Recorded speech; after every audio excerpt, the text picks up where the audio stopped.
What happens when we die? This question has haunted humanity since the first flicker of consciousness emerged in our ancient ancestors. It's not just a question, it's an abyss staring back at us, daring us to leap into its depths. And yet, for all our technological advancements and scientific breakthroughs, death remains the ultimate mystery. But what if there was a way to peer beyond the veil? What if hidden within the folds of esoteric wisdom lies a map, an ancient guidebook that reveals not only what awaits us after this life, but also why it matters right now? Imagine uncovering a text so profound that it doesn't merely answer your questions about the afterlife. It transforms how you live today. A book whispered about in secret societies, guarded by mystics, and encoded in symbols that only those with awakened minds can decipher. This is no ordinary scripture. It's a key to understanding the architecture of existence itself, the soul's journey, the illusion of separation, and the eternal cycles that bind us all. In this exploration, we will delve into one such mysterious teaching, a synthesis of Hermetic principles, Kabbalistic insights, Eastern mysticism, and alchemical truths that offers a glimpse into what happens when we shed the physical form. We'll unravel concepts like the astral plane, the dissolution of ego, and the great cosmic return. Along the way, you'll encounter stories of seekers who ventured close to the edge of this mystery and returned transformed. You'll learn how these teachings aren't meant to satisfy idle curiosity. They're designed to awaken something dormant within you. But let me be clear, this isn't just another intellectual exercise. The knowledge contained here demands more than passive consumption. It demands action. If you approach this with sincerity, you may find yourself standing on the threshold of revelation, confronted by truths that challenge everything you thought you knew about life, death, and the infinite expanse between them. Are you ready to take the first step toward uncovering what lies beyond the final breath? Let's begin. To understand the profound teaching surrounding what happens when we die, we must first anchor ourselves in the ancient traditions that have grappled with this mystery for millennia. These aren't mere speculative musings, they are encoded, systems of knowledge passed down through generations, each layer revealing deeper truths about the nature of reality and the soul's eternal journey. At the heart of these teachings lies the Hermetic principle: as above, so below, as within, so without. This axiom suggests that the macrocosm, the vast universe, and the microcosm of the individual human being are mirrors of one another. When applied to death, it implies that the transition from life to whatever comes next is not an ending but a transformation. Just as water evaporates into vapor, yet remains fundamentally unchanged, so too does the essence of who you are persist beyond the physical shell. But how, and where does it go? The Kabbalists offer a map, a tree of life that charts the soul's ascent through 10 interconnected spheres, or sephirot. Each sphere represents a different state of consciousness, ranging from the dense material world, Malkuth, to the divine source itself, Keter. According to this tradition, death isn't a singular event but a process of ascension, where the soul moves upward through these realms, shedding layers of identity until it reunites with its origin. Think of it like climbing a mountain shrouded in clouds. Each step reveals new vistas, but the summit remains elusive until the final climb. Eastern mysticism echoes this idea through the concept of reincarnation. In Hinduism and Buddhism, death is seen as a doorway between lifetimes, a moment when the soul steps out of one body and prepares to enter another. Karma, the accumulation of actions and intentions, determines the conditions of the next incarnation. However, liberation, moksha, or nirvana offers an escape from this cycle altogether, allowing the soul to merge with the infinite.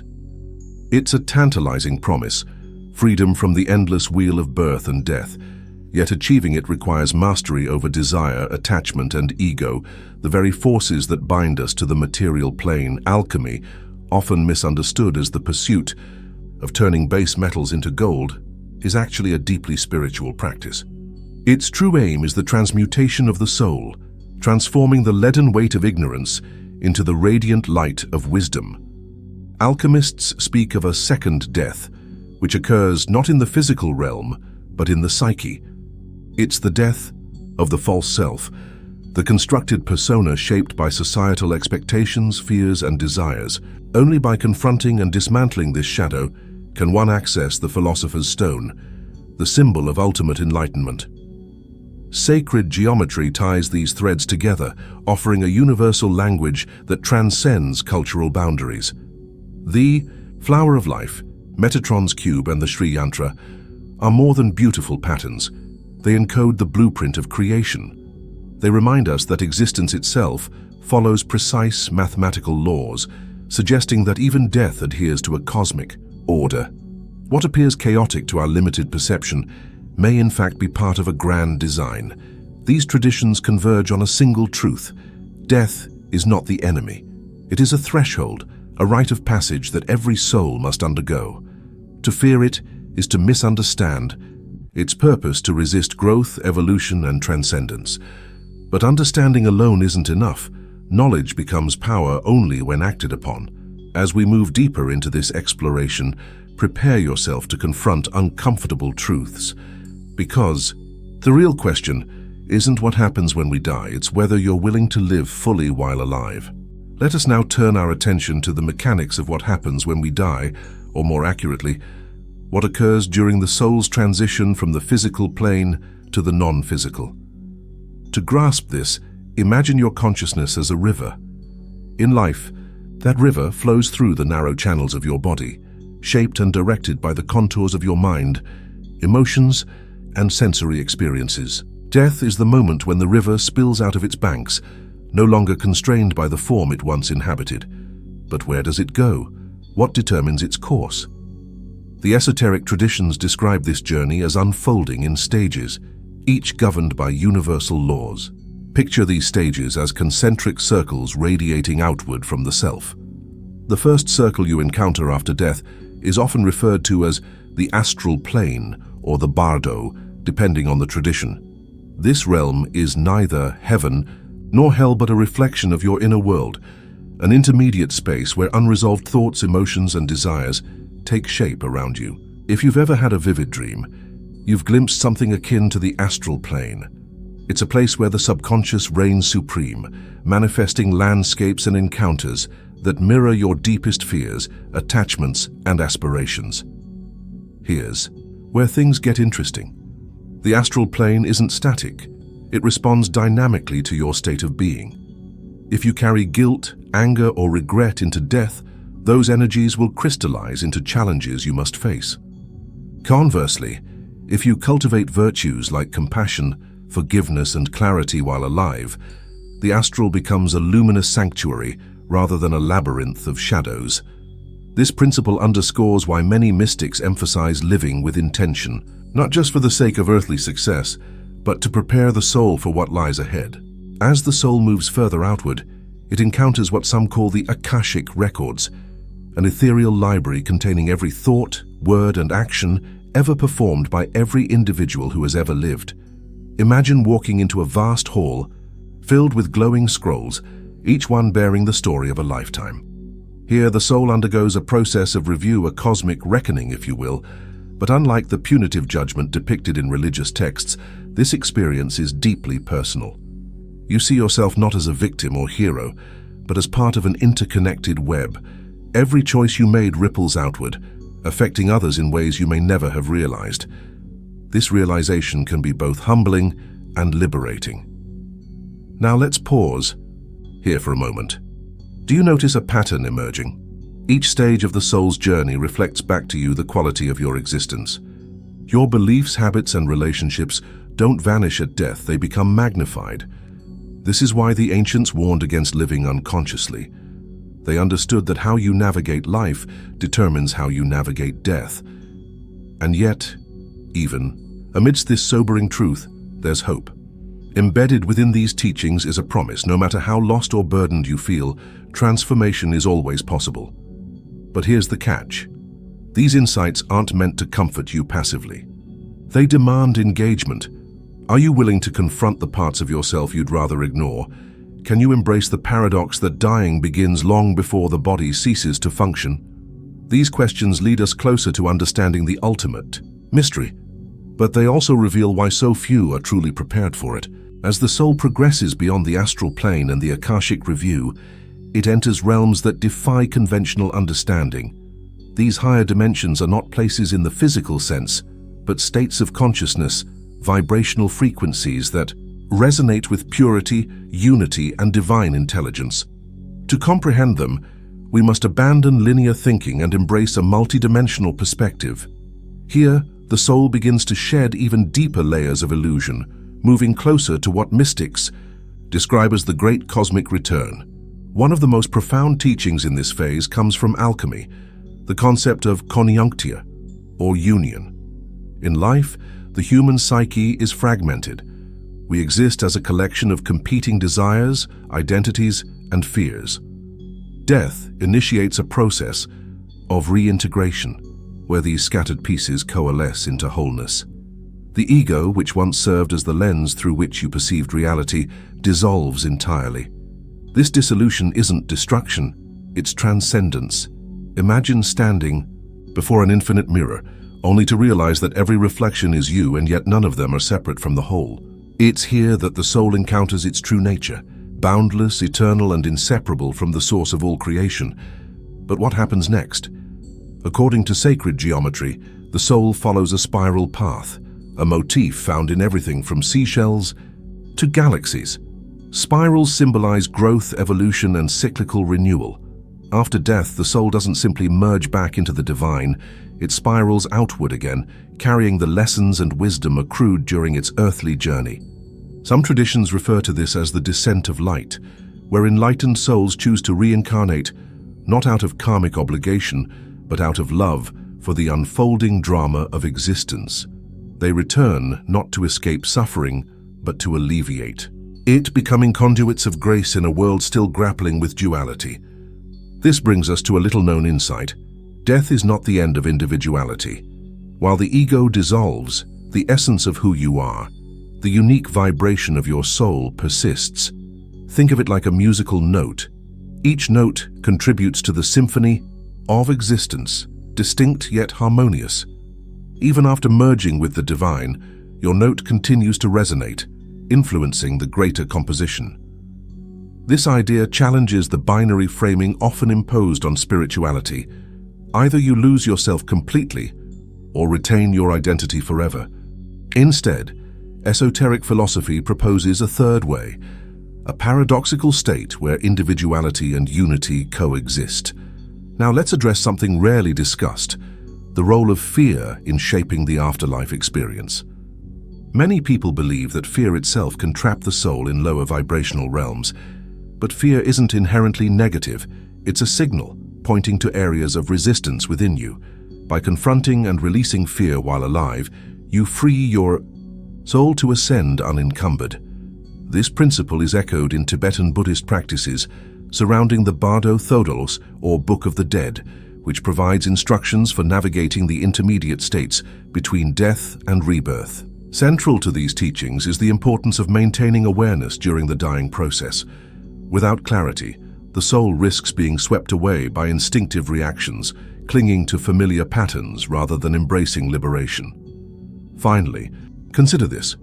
What if the greatest mystery isn't what happens when we die, but why we forget who we truly are when we're alive?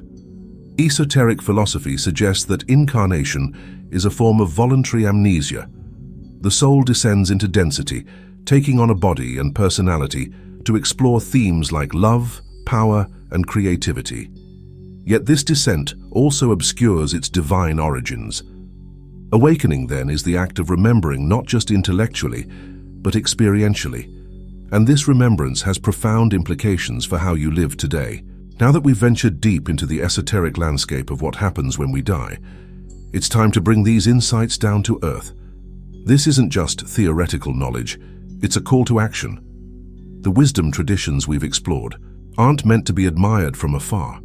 They're tools for transformation. So how do you apply this understanding to your daily life? How do you prepare yourself not just for death, but for life itself? Confront your shadow. The astral plane mirrors your inner world, so start by examining the parts of yourself you'd rather avoid. Carl Jung called this the the repository of repressed emotions, fears, and desires. To confront it, practice radical honesty with yourself. Journal about situations that trigger anger, guilt, or shame. Ask yourself, what am I avoiding?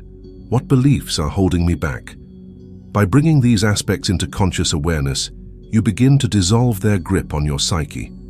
Meditation is another powerful tool to sit quietly and observe your thoughts, without judgment. Over time, you'll notice patterns emerging, giving you clarity on areas ripe for healing. Cultivate presence. If death teaches us anything, it's the impermanence of every moment. Most people live as if they have infinite time, postponing dreams, relationships, and growth. Break this cycle by anchoring yourself in the present. Use breathwork to ground yourself. Inhale deeply for 4 counts, hold for 4, exhale for 6, and repeat. This simple exercise calms the nervous system and sharpens your focus. As you move through your day, ask yourself, am I fully here? Or am I lost in regret about the past or anxiety about the future? Living consciously now ensures that when the final transition comes, you won't be caught off guard. Develop forgiveness. Unresolved conflicts weigh heavily on the soul, both in life and after death. Make forgiveness a daily practice, not just toward others, but also toward yourself. Start small. Write a letter to someone who hurt you. You don't have to send it. Pour out your pain, then conclude with words of release. Repeat this process until the emotional charge dissipates. Forgive yourself similarly by acknowledging mistakes without self-condemnation. Remember, perfection isn't the goal, growth is. When you let go of grudges, you lighten your energetic load, making space for higher vibrations. Align with universal laws. The Hermetic principle, as above, so below, reminds us that our actions ripple outward. Live with integrity by aligning your choices with universal truths like reciprocity, karma, and interconnectedness. Treat others as extensions of yourself, not because it's morally right, but because it reflects the reality of oneness. Acts of kindness, generosity, and service create positive momentum that supports your spiritual evolution. Conversely, selfishness and harm reinforce separation, tethering you to lower realms. Engage in rituals of remembrance. Many ancient cultures used rituals to honor the dead and remind the living of their own mortality. Create your own practices to stay connected to the bigger picture. Light a candle each evening and reflect on the transient nature of life. Write down 3 things you're grateful for daily, cultivating an attitude of reverence for existence. These small acts accumulate over time, shifting your perspective from fear to awe. Obstacles and pitfalls. Of course, applying these teachings won't always be smooth sailing. Resistance will arise if your ego doesn't surrender easily. Common pitfalls include procrastination, I'll deal with this later, and intellectualization. I understand it, so I'm done. Combat these tendencies by setting clear intentions and holding yourself accountable. Surround yourself with supportive communities or mentors who can guide you through challenges. Above all, remember that transformation is messy. It requires patience, persistence, and humility. By integrating these practices, you don't just prepare for death, you awaken to life. You step into the fullness of who you are, unburdened by illusions and empowered by truth. And in doing so, you align yourself with the eternal rhythm of creation. We began this journey with a question that has haunted humanity since time immemorial. What happens when we die? But as we've unraveled the threads of esoteric wisdom from Hermetic principles and Kabbalistic maps to Eastern mysticism and alchemical truths, we've discovered something far more profound. Death is not an endpoint. It's a doorway. It's not a mystery to be solved, but a process to be understood, embraced, and even celebrated. The real revelation lies not in what awaits us beyond the veil, but in how this knowledge transforms the way we live today. Think about it. If every thought, emotion, and action shapes your soul's journey after death, then every moment becomes infinitely significant. Every act of kindness ripples outward. Every shadow confronted clears the path ahead. Every breath taken with awareness anchors you deeper into the eternal now. This isn't just philosophy. It's a blueprint for living, with purpose, presence, and power. By preparing for death, you awaken to life, and by remembering your divine essence, you transcend the limitations of the egoic self. Yet for all the insights shared here, there remains an unanswerable core to the mystery. Perhaps that's intentional. After all, the greatest truths are not handed to us. They're uncovered through experience, courage, and surrender. So I leave you with this final provocation. Are you willing to live as though every moment matters? Are you ready to step fully into the river of existence, knowing it flows toward the infinite? This exploration doesn't end here. In fact, it's only the beginning. The teachings we've discussed are vast oceans, and what you've encountered today is merely a drop, a spark, to ignite your curiosity. If these ideas resonate with you, dive deeper. Study the texts, meditate on the symbols, and seek out communities where these ancient truths are still alive and evolving. Let them challenge you, shape you, and guide you toward the ultimate liberation. Freedom from fear, attachment, and illusion. And remember, the mysterious book that explains what happens when we die isn't locked away in some secret vault, it's written within you. Each heartbeat, each breath, each choice inscribes another page. Will yours tell a story of awakening or avoidance? The pen is in your hand. So what will you write next?